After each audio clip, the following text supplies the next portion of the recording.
have told them that First Federal and Kitsap Bank do not have the capabilities to handle the finances that are required. Is that true? I've talked to Kitsap Bank, who does not have the capacity to do warrants, and that's our check processing system. And I called Laura at First Fed and to ask the question, but she didn't call me back. So I haven't had that discussion with her, but I'm happy to. And so do you understand what warrants are? Actually, if you could explain it, that would be helpful. Okay, warrants look like checks, but they are processed very differently through the bank. In that, when we write a check, or the fire district writes a check, or the hospital, and it's presented to a pharmaceutical company, and they cash that check through their bank. It comes back through us, and we have 24 hours before that's actually redeemed. It's not immediately processed like our checks would be through a bank. And the nice thing about that is twofold. It allows us to check every one of them for fraud, and we have had fraud in this county and Stockton. Secondarily, when a bank agrees to be part of this warrant system, what they're doing is backing that entity. So that, and this has happened in small cities across the state, they issue a warrant and now, oops, there isn't enough money in their account to cover it. Hasn't happened in our county, but it has in other entities. The bank then, by agreeing to this contract, agrees to cover those checks or warrants with interest, that's spelled out in the contract, but they agree to hold them and pay that payee until the money comes in. And not all financial institutions want the liability of a warrant system. So that is one issue. But I'm happy to talk to, I've talked to Dominic, I've talked to Paula, Kitsap, and, but not Laura.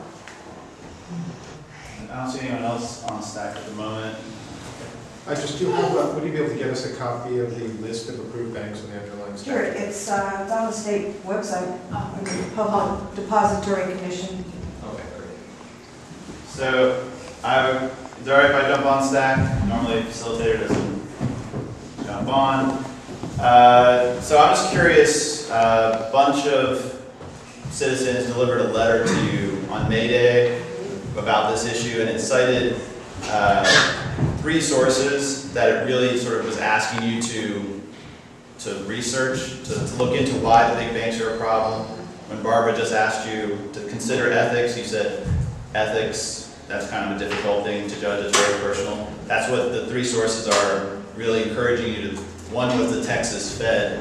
It cited their annual report that said the big banks are a problem. It's imperative that we break them up. I'm just curious, have you read anything from the sources we asked you to, or any other sources? Yeah, I have. So what do we need to do is there anything we do to convince you to really think about this ethically and do some research? When it's time for the RFP, yes, I'll do a lot more investigation. Anybody else on stack before I say something? Okay, Jack, next time, Michelle. So you mentioned that a lot of the CD accounts are in Kitsap Bank. How much are those and how long have those been in I place? think we have about $15 million with Kitsap. And, they've been in place as long as Kitsap's, not that total amount, but we've done business with Kitsap since they started doing business in Jefferson County.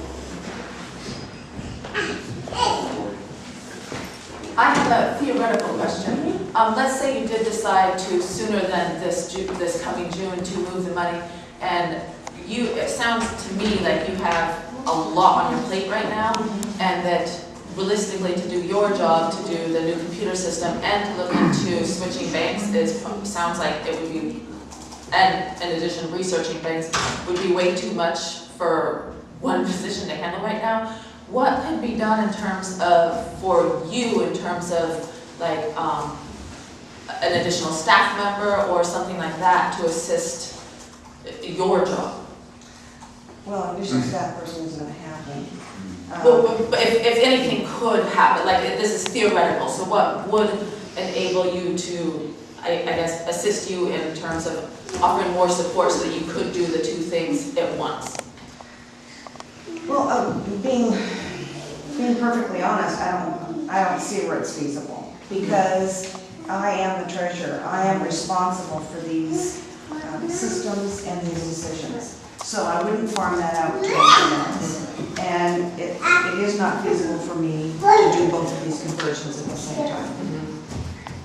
So there's none of the like more rote tasks that some other staff person could step in to assist? Right, because just issuing the RFP, that's an easy part. But then going through the selection process and then the migration to a new system, it takes months. I understand we were months. Anybody else on staff?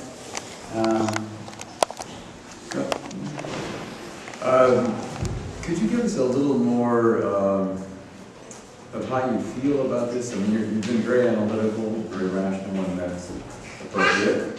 Are you willing to tell us a little more about what your inclinations are in terms of how important going local is, and how feasible you think that's going to be?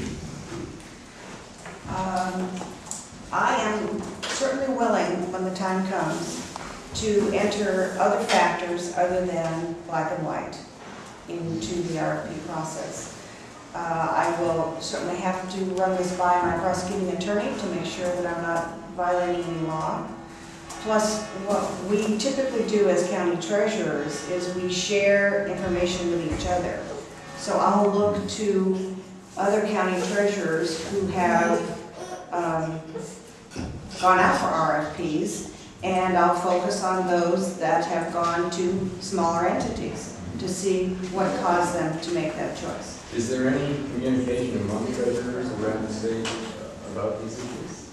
Occasionally, yes. If someone goes out for an RFP, they usually offer it to other treasurers. And then the result of their choice is usually shared. More pointedly, are they talking about like local, in terms of interaction of? Well, I haven't heard that in the discussion, but I haven't read all the RFPs either, and maybe embedded in those RFPs are some of the things you're talking about. Tenzing? Several at this point, communities nationwide have declared corporations not to be persons. And I think that Port Townsend, through your office, actually, could help Port Townsend and the citizens of Port Townsend lead the way to breaking up the increasing corporatization of this country and the world. And I think that it's really incumbent on us to do that because, in my opinion, and the opinion of a growing number of us, corporations are increasing the gap between the rich and the middle class and the poor to the point where 1% of the population has 24% of the income nationally and 40% of the wealth. Bank of America assists greatly in that ill distribution of wealth. And we in Port Townsend have a relatively low income, and actually in terms of gaining in the new economy, we're slipping rather than rising. And I really think that we need to look at the ethics. We need to look beyond the black and white law. We need to look beyond prosecuting attorneys' opinions. We need to look at our hearts. We need to seek information. I think I'll make a personal vow to make sure that you get more information, about Bank of America's criminal activities, so that you can, and the rest of us can think twice about giving Bank of America anything.